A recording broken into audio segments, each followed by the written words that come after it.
Well, good morning, my YouTube friends. It's Tuesday morning. I depart today for Windham, Minnesota. My left knee is giving me all kinds of issues. It has been my right knee that locks up, but for some reason, my left knee is just horrible.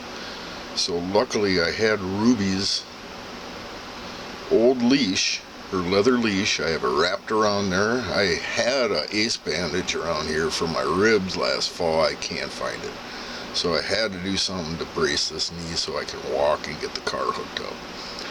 But I wanted to give you a little more background on my great-great-grandpa, Ole.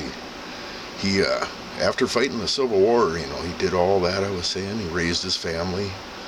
But in his elderly years, he became quite senile.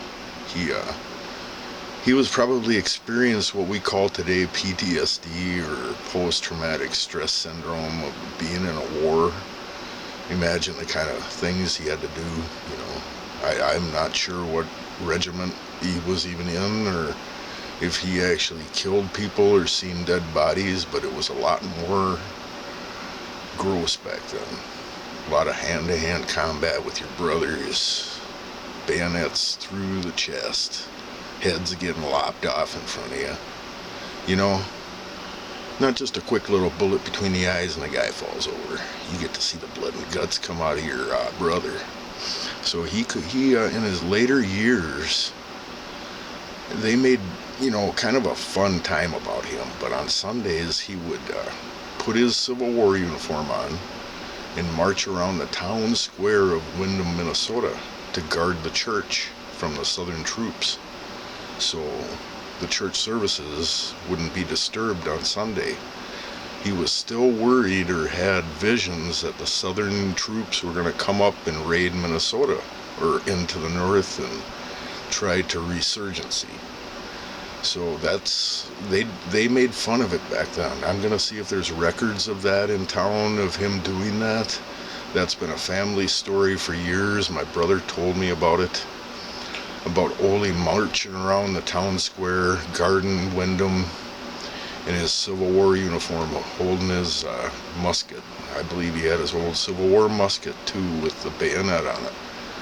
They just made fun of him, and that's Ole out there on Sunday, guarding our town. But nowadays it would be identified as PTSD. I'm sure it would.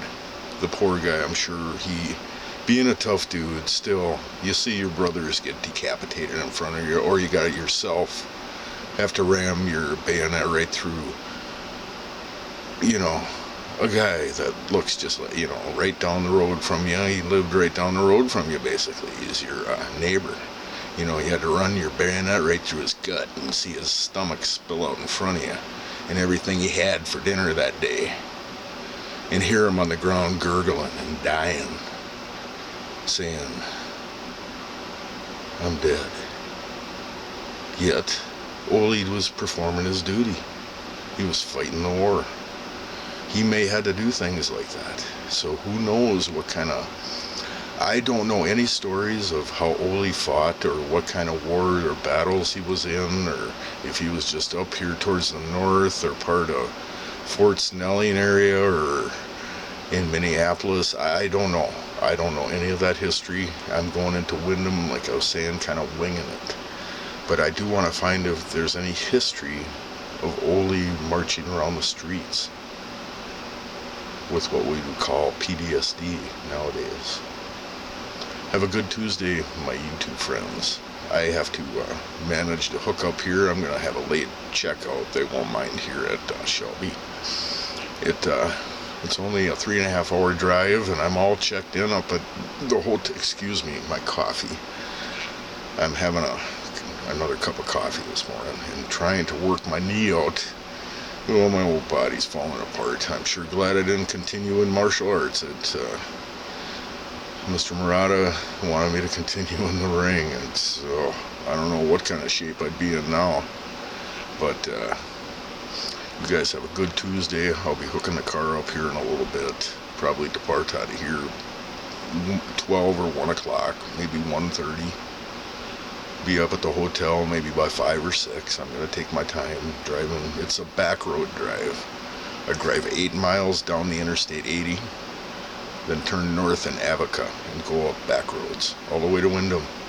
It's going to be a pleasant drive, 189 miles, but a pleasant back road drive.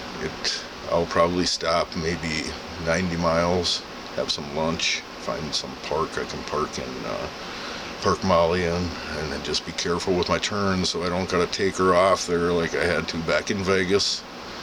And I'm not packing no cars in the front seat. Poor Betsy, that was learning the hard way. But you guys have a good Tuesday, and we'll see you in Wyndham.